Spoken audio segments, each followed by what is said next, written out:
Welcome, Hannah. Thank you so much for joining us. I'm really excited for our conversation. Um, okay, so let's start off with, your research centers autistic and other neurodivergent people, ADHD, ADHD, and particularly in speaking about naming and navigating embodied experience of neurodivergence and identities. Can you tell us a little bit about, what drew you towards this work? What interested you in this? So, of course, I'm coming from the gay community. So I'm a bisexual person. I came out as bisexual when I was 17-year old. And I kind of got jumped into not just the gay community and the bisexual community at that time, but also the BDSM community. So my first kind of sexual education experience is actually not in the school, which we also have in Sweden. We have some kind of elementary sexual education in school, but it was kind of through my experiences in the gay community. So I was meeting up as a young person, the 17 person of mine, in a kind of welcoming, embracing, just explore. Mm. So I think that is important when I say I'm coming also from gender studies and sexuality studies background, and I'm also a sociologist and now in social work, but it's important that I have this education in a Mm. community which is embracing sexual radicalism. Just Mm. go through your experiences, but keep out for the bad things. And you have to be aware there are bad things, but it's from your embodied experience you can decide what's good or bad for you. Mm. At the same time, of course, you have to respect other people, but that's your embodied experience is central, not norms about sexuality. Mm. Absolutely. Oh, I love we're gonna get into that, specific topic in just a second, but I'm loving this, notion of that embodied experience. I feel like is something that to the point is also a lot of times missing from research. And with that in mind, what from your, doing your own research and things like that, what has the research landscape been like around neurodivergence, particularly autism and ADHD? Whose voices, what's that look like? It has been a garbage tank. So a lot of people's coming into the food is like, oh no. And that is, I think it's really good for me to be. I was coming in from the queer studies. I was Hmm. having all these kinds of experiences from queer folks and queer researchers.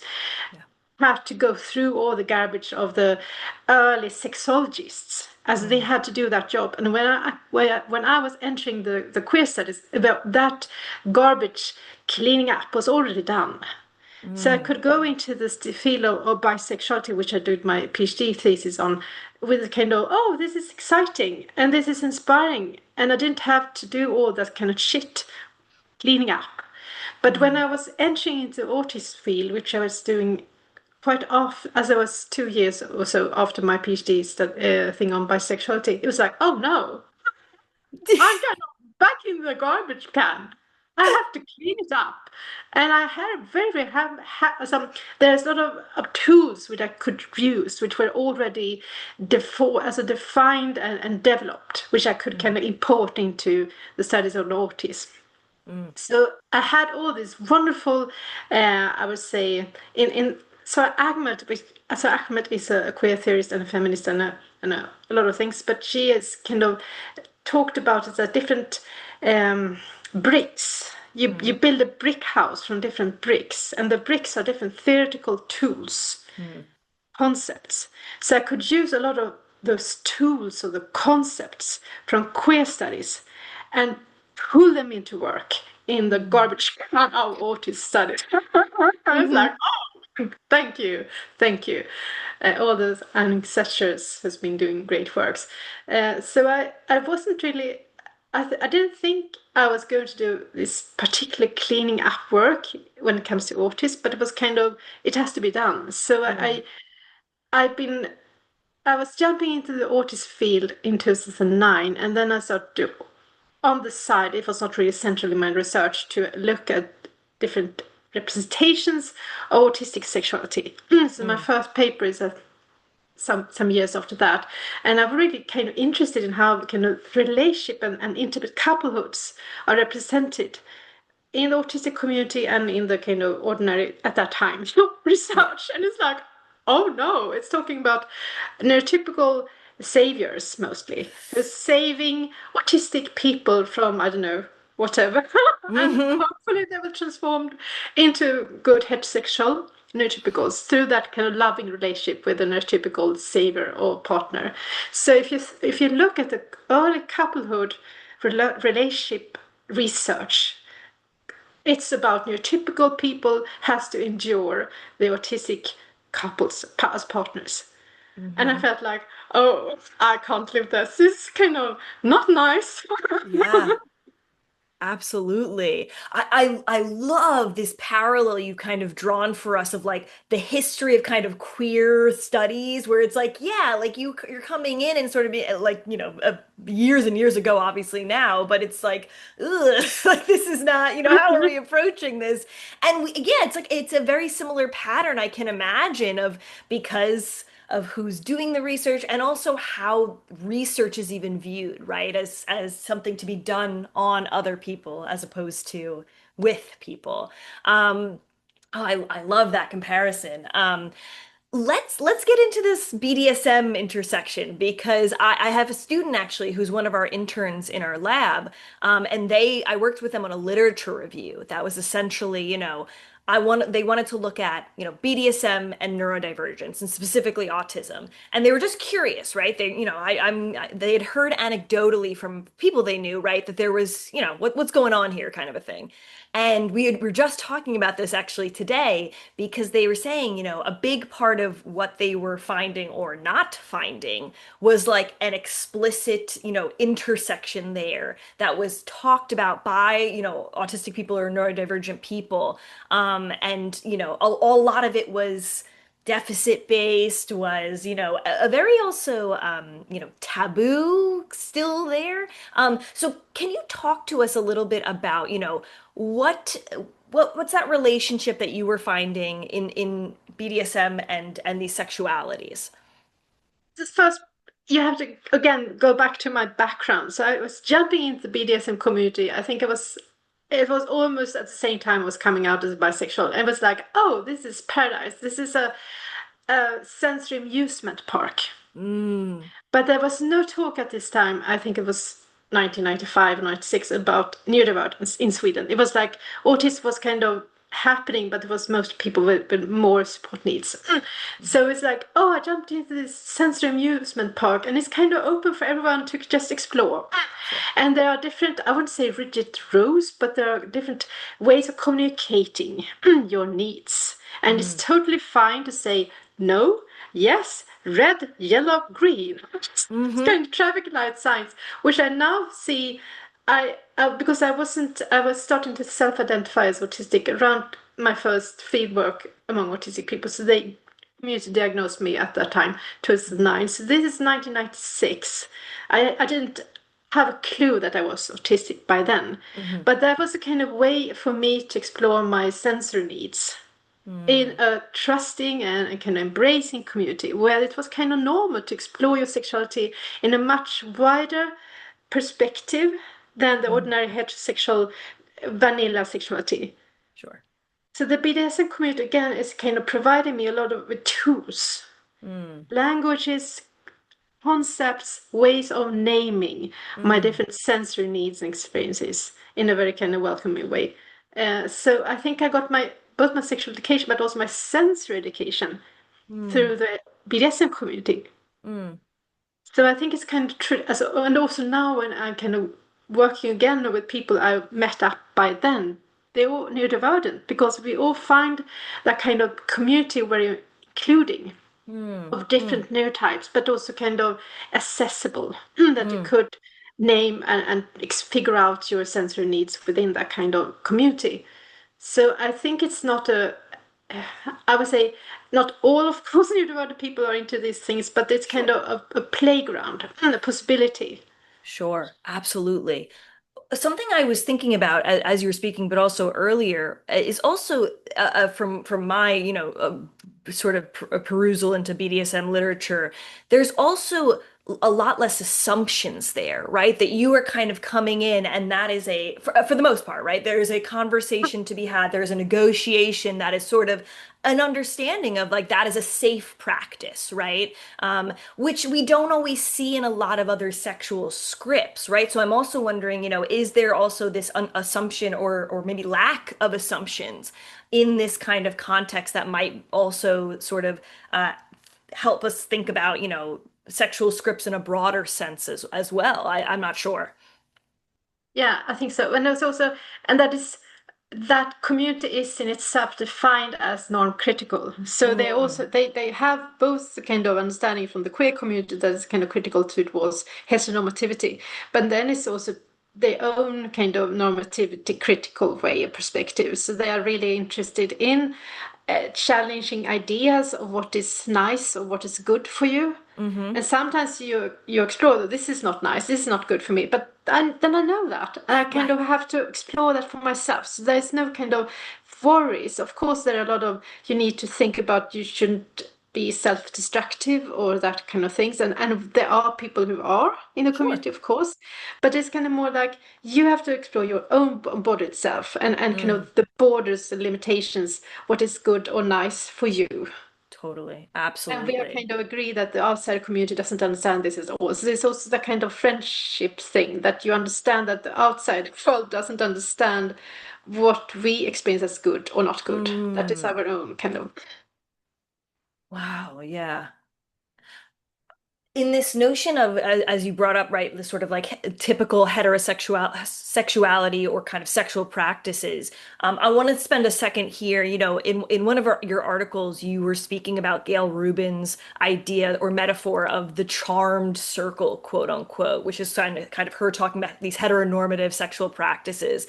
Can you tell us a little bit about like what that metaphor actually is and how it kind of applies in this context? So I think it's good. I think you need to think about it as a really a physical circle. Within the kind of borders of that circle, everything is defined as good sexuality. And in Sweden, it's kind of a very particularly kind of good sexuality, which we are teaching our students in the school. Mm, It's you're supposed to be careful choosing your partner very carefully, just not jump into something, but just carefully choose a partner. mm, And they're supposed to be quite close to yourself as a kind of socially similar person, not mm, person who's too much an outside of your own community. So if you're white heterosexual, you're supposed to be finding another white heterosexual person. And so all the things which are defined in this kind of narrowly thinking as good sexuality, good for you, mm, is within that kind of frame. But of course, it's kind of different kind of context. So in Sweden, it's okay to have divorces and to have sex with other people before marriage, blah blah. That's fine, but it's still within kind of healthiness mm, idea that you're supposed to be doing good sexuality, which is healthy for you. And mm. what is healthy for you is kind of quite narrowly defined as mostly vanilla sex. Mm, mm, And you're not supposed to be exploring what is kind of sensory outside of that kind of close defined heterosexual vanilla sex. sure. Yeah. But it's also being as a, you're also supposed to have long distance, long not long, but um, long relationships. So Hmm. as the longer the better. That is within the kind of charm circle of good sexuality. But outside of that, there is a kind of borderland, which is Mm, kind of defined based on the context. It could be, for instance, in Sweden, it's okay to have a gay partner, also to be gay or be a bisexual and have same sex. It's fine. But it's kind of it's a little bit outside of that charm circle. It's sure. like it's okay. You can do it because we are all liberal people, so we kind of understand that. But it's quite conditionally. So I think as a gay person or bisexual person, you have to keep within the frames of healthy sexuality. So if you're going out in the parks or have sex with people you don't know, blah blah, you're suddenly outside of that kind of Sure. healthiness. So the charm circle is kind of different kinds of circles, where Mm, longer and longer from the mid, the kind of central, you get more and more catalog at sites. mm, And outside of some kind of circles, you're kind of, oh, this is criminal. You're not supposed to be doing mm, this. And then you're Mm, going to be, it could be socially criminal or it could be legally criminal, but it's kind of, you're not supposed to be doing, this is bad for you. mm, Or this is kind of illegal for us. Regardless if it's socially illegal or if it's kind of criminally illegal, it's kind of sure. still not okay. Absolutely. And I'm hearing, it's not lost on me that like the use of words like healthy and like pathological, as you said, are very like distinct words that also call to mind things, assumptions in my head, and are used in a very kind of stigmatizing way when it comes to neurodivergence, when it comes to disability, when it comes to these things as well. Which I think kind of brings us right into kind of this next point that I'm really sort of been thinking a lot about from your research, which is this focus on language and narrative and naming. You actually begin one of your articles with this note that descriptions of autism remain highly contentious. So why is this centering of language, but specifically naming, as you highlight, which I think is we can definitely get into because I'd love to hear how you speak about that. Why is that so important for this kind of research? I think when you again back to the questions, if you're thinking about the queer studies history, it's like a lot about taking back names. Mm, So the queer in itself or gay is like taking back the kind of period, also the bad names, sure. and to keep to take it as a community, say this is our names, and we Mm, are going to define it. We are going to define from our own experiences. We are going to keep them because they are kind of fun, but we are going to redefine them. And that is mm, a part of you are using already established concepts and rename them, mm, given them new meanings. But then you also need some new names. You need new concepts. So there's two things. And when it comes to autism, it's like we have a lot of names. We are talking about some things which connect to autism, and we can rename that. We can say, yes, mm, I get it, and I think you have point using that word, but it's wrongly defined. I mm, need to define it again from my experiences, my embodied experiences. But then we also need new names because we have a lack of names. So a lot of my embodied experiences I don't have a name for, and I mm, may think that maybe they are not important or maybe they are not existing or something like that. And then I need to say to myself, well, they don't exist now in the name sense. I don't have a mm, name for them, but I have them in my body and they are kind of accurate. So what I'm mm, feeling in my body is totally fine. It's totally normal for me, but I don't have a name yet for it. So as a researcher and as a community, we need to do the naming. We need to kind of come up with new names. And, mm, and a lot of things which we were doing in the autistic sexuality books, which I was editing with Diane Krasinovsky, it was a lot about producing new names. So all of the chapter authors were exploring different things connected to autism, sexuality, and relationship, and gender. And they need to also during that process produce new names, mm, produce new ways of talking about those experiences. So we're talking about it as the importance of naming the nameless, mm, so it can be thought. mm, mm, And it's also back to citation politics. So it's like also connected to feminist and queer theories. She's talking about citation politics, politics of citation. That you, as in neurodivergent communities and queer communities, a lot of people has been talking about us, and we mm, have been keep on citing them and saying as Home is saying, and we felt during the process of editing that book that we don't want to do that anymore because mm, when you're citing the deficit sources, you're also giving them life. You're mm. acknowledge them. So we need to stop citing. We need to stop citing the ones we hate because Yeah, it's kept on being like, oh, this hateful source is talking about me as I shouldn't be existing. I right. won't cite that person again or that Mm, source. I'd rather cite the one who's been criticizing it and saying this is you can think about differently, or the one I love. Also, there are a lot of sources now in the community, both in the kind of community theories, as the bloggers or the social media posters, but they're also in the research now, where mm, they are lovingly resources which you can cite. So I think mm, that is a political dimension of as a researcher and academic, you can choose who you are citing. And Mm. what you're citing is giving power to the to the on your side. Yeah. Wow, yeah.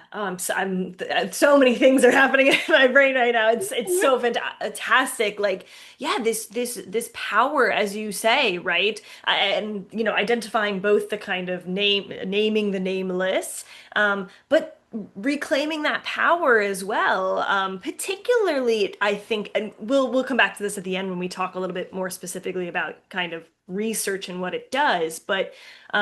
I'm thinking particularly because research has often sometimes been used, particularly I would say when it comes to neurodivergence and disability justice in general, in very violent ways. And so I think that that's also kind of a reckoning with that history, perhaps as well. It's a Yeah, combat to epistemic violence. And absolutely. also about the importance to when you are a researcher or when you have some kind of epistemic power, you have Mm, to work towards epistemic healing. So you mm, have both in disability communities and neurodivergent communities and queer communities, you has been as a community, you has been violated. yeah. Your knowledge or your experiences has been not taken seriously or Mm, been defiled. And now we need also not just talking back to the violators, but mm, also to heal as a community. mm. Yeah, wow. Um, Sticking in this realm of academia for a second, I was on the train when I was reading your article where you were speaking about neuromixed academia, and I remember I sat up. I was like, "Ooh, I want to know more of whatever this is. I want to know more." It was such an incredibly sort of exciting idea of just even the name, right? I was like, "What does that mean? I want to know more."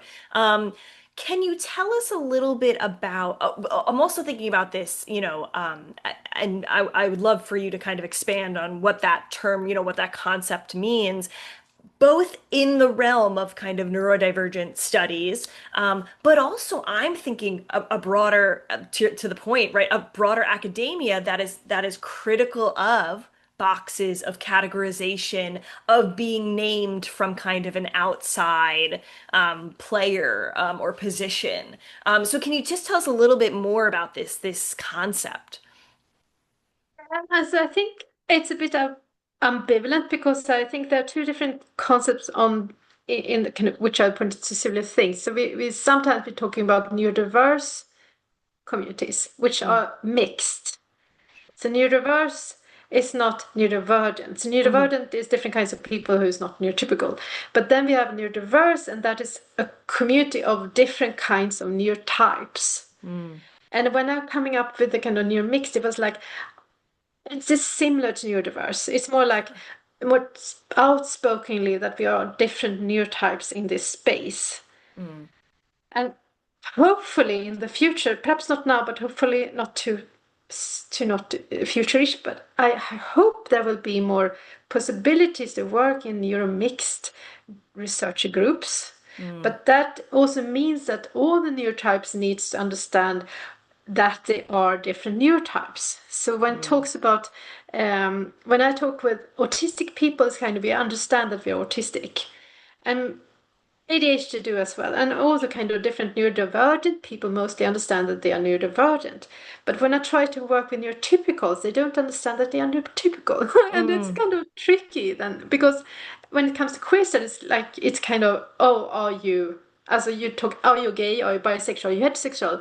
And heterosexual people do understand that they are heterosexual. sure. It's not that hard to understand that you're heterosexual, but it's harder for neurotypicals to understand that they are neurotypical because they're just humans. Mm, We need, and that is coming back again to queer studies. We need to deconstruct neurotypicality in the same way queer studies has been deconstructing heterosexuality or yeah. cisgender, Mm-hmm. because otherwise we can't work with the other ones. We can't work with the kind of dominating group if they don't Mm, understand that they are the majority mm, and mm, how they function because they've been occupied of kind of as to define outsiders of their functionality, but they really hasn't explored their own functionality mm.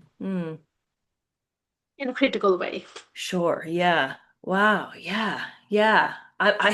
this thread that you're kind of weaving here that of comparing it, with this queer studies is it's so rich. I feel like 'cause I'm like, yes, it makes sense. Yeah, that makes a lot of sense.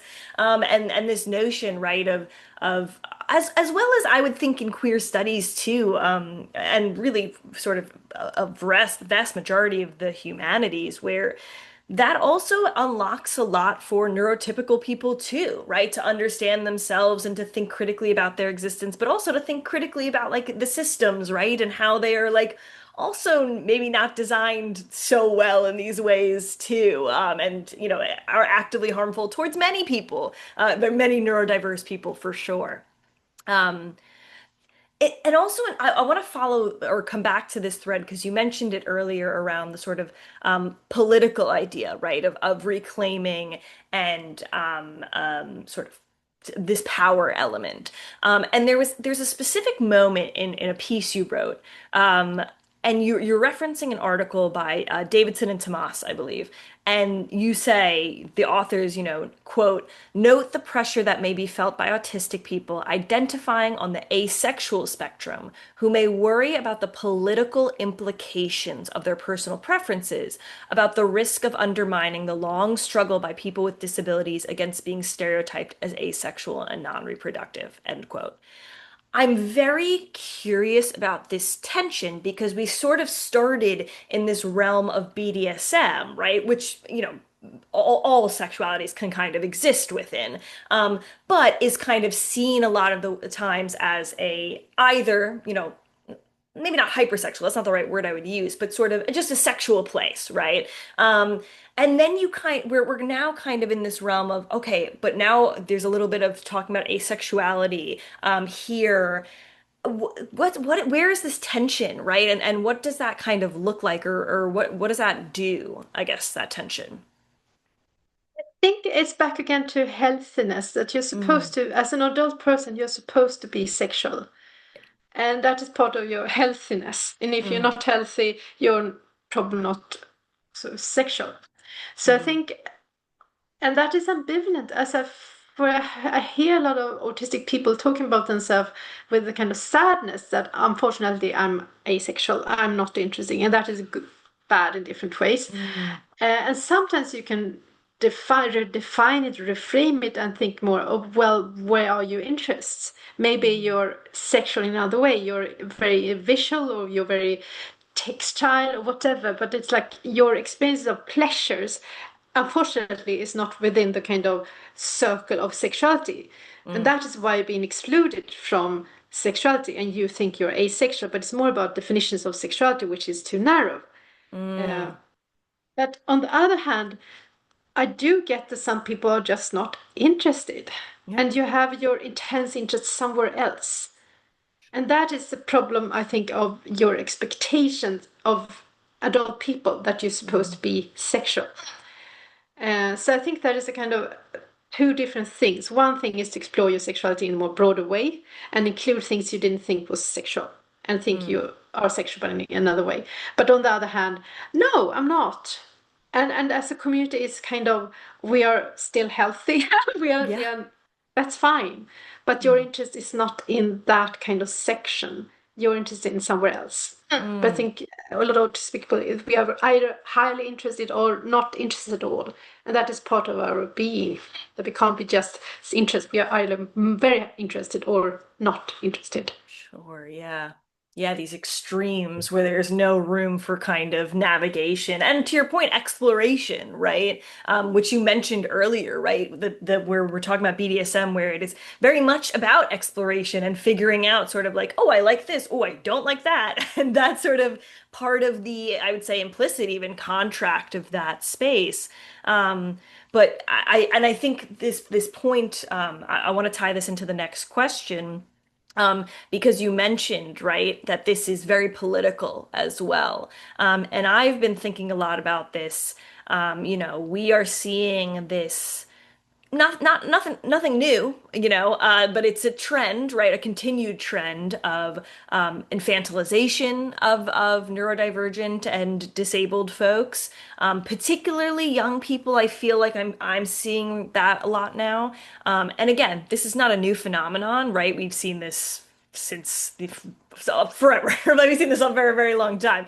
Um, but we're seeing, I would say, I'm in the United States right now. So I was thinking about this in the context of, our current Health and Human Services Director, RFK Jr., is talking about this quote unquote autism registry, which is, I would argue, I mean, surface level, deeply concerning. And then on top of the knowledge that he has his own kind of political or, beliefs about vaccines and that relationship there, which is a whole different conversation that we can't get into right now. But for you, we're seeing this rise of, in addition to, eugenics discourse in a lot of ways as well. So for you, what is most concerning about, globally, this current kind of political rhetoric that is being weaponized against neurodivergent people? So it's a too big question, but spontaneously it's like it's about humanity, as what kind of humanities are kind of Mm, allowed, and it's getting more narrowly defined. What is a kind of good human? mm, And that is for all minorities. It's not just neurodivergent, but every minority is kind of under attack. yeah. And also the majority is getting more kind of narrowed down. What is a good family? What is kind of possibilities for women, whatever. So in Hmm. Sweden we also have I wouldn't say a trend, but something like that. Young people now is much more conservative and Mm, looking as a much more. We do have our traditions of gender equality and blah blah blah, but the young generation, as the teens and the early 20s, they are looking forward to very traditional heterosexual lives, mm, and it's kind of oh, what is happening? So I think yeah. it's a general trend in the Western world that people are towards some more traditional gender, also gender hierarchical heterosexual dream world, which I Hmm. hoped we were kind of getting out from. And during those attacks or forcing people to get into more strict normativity, every minority is kind of under attack. Absolutely. Yeah. I was speaking with a different researcher recently, and we were speaking about, trans people in sports here in the United States and how that is, trans folks are the current kind of scapegoat. But to your point, there's a lot of, they're not the only ones, right? We see that sort of across the board. If you are outside of this circle, right, then you are going to be villainized in this way. Specifically, though, just because your research, and your, experience has been with neurodivergent folks, what what precedents are potentially being set right now, or rather, like, what does, this political conversation or these political kind of mechanisms, what is that sort of setting up potentially for neurodivergent people specifically? As a first, back to the Swedish context, which I'm Hmm. most familiar with, it's like a steady war on diagnosis. It's kind of, Mm, so on the one side, the extreme side, is like diagnosis is mostly socially constructed, that you're not really ADHD or autistic, but you're just yeah. Uh, and then on the other side, when something is happening, for instance, there has been a school shooting actually in Sweden a year ago in Örebro. There was of course people jumped on that the person who was doing that was autistic. So I think back to the kind of charm circle, there is kind of very, if you're within the circle, the normative circle, you have a bit of more playground. But when you're outside of that charm circle, in different ways, you have a mm, smaller kind of playground in order to be taken seriously or be acknowledged as a human. So mm, I think the autistic people, we have a very small playground. We can do very little if we are going to be kept within the kind of borders of human. So mm, as soon as we do expected things we are pushed outside of that humanity and we become the villains Mm-hmm. or the ones supposed to be cured or Mm-hmm. just non-existing. So I think it's kind of when we are talking about pleasures and things which make us happy, we also have to think that as a kind of political thing that is Yeah, in relationship to the kind of very concrete wars which are going on against us, our existence. So in order absolutely. to kind of fight that wars, we have to kind of acknowledge our pleasures. And I think that's Mm. part of our kind of think about autistic joy. It's not just fun, it's a very political thing. Yeah, Similar to the gay happy, as I'm a happy gay, it's also in relationship to the kind of the strong tragedy narratives. mm. Yeah, I mean we've seen and we continue to see, what the consequences of dehumanizing, right? How easy it is to dehumanize people and then to we see the consequences of that. But I love this notion. I was, as you were saying, right, queer joy came to my mind immediately. This is an incredibly political endeavor, particularly, as we are in the late stage capitalism, all these things, right? It feels even more so now a moment of to your point, naming feels joyous as well to a certain degree, definitely. Um, we're gonna wrap up, but every time everyone I've been talking to, I've asked, this last question, because we at SexGen Lab, a big part of our initiative, we want to, say why research is important in, critically thinking about and thinking about questions, particularly right now, particularly at a time of rampant misinformation and I would argue at a time that feels like a lack of curiosity sometimes as well. So can you just tell us, as a researcher and as a person, as a human being, why is research something you've turned to in thinking through questions, if it is something you've turned to, but if it is, why is that sort of a place that you feel at least somewhat like there is, work to be done and meaningful maybe things to be done there? Hmm. I'm going back again to my feminist Yeah. ancestors, and they talked about don't cry research. So that was one of the kind of main thing. I understand that it is hard. I understand that you feel a need to cry, but we are going to research. We're going to do the work. Mm, Because if I look at the Western world, it's like, and in Sweden, it's like, oh no, hey, back to work. Because I mm, have a task to do. And also perhaps very much because I'm part of the minority I research, I feel like this is my friends, this is my chosen family. mm. We are a community. It's not just I have to. I don't. Sometimes I do cry, but sometimes it's like yes, but I have to do this because this is my world. Yeah, absolutely. Yeah. Wow. Every time I'm gonna cry when I'm thinking about community and it really is something, it's something special sometimes. It really truly is. Hannah, thank you so much for joining us. I really appreciate it. It was such a pleasure. My brain is firing on all different levels right now, and you've left us with a lot of things to think about. So thank you so much.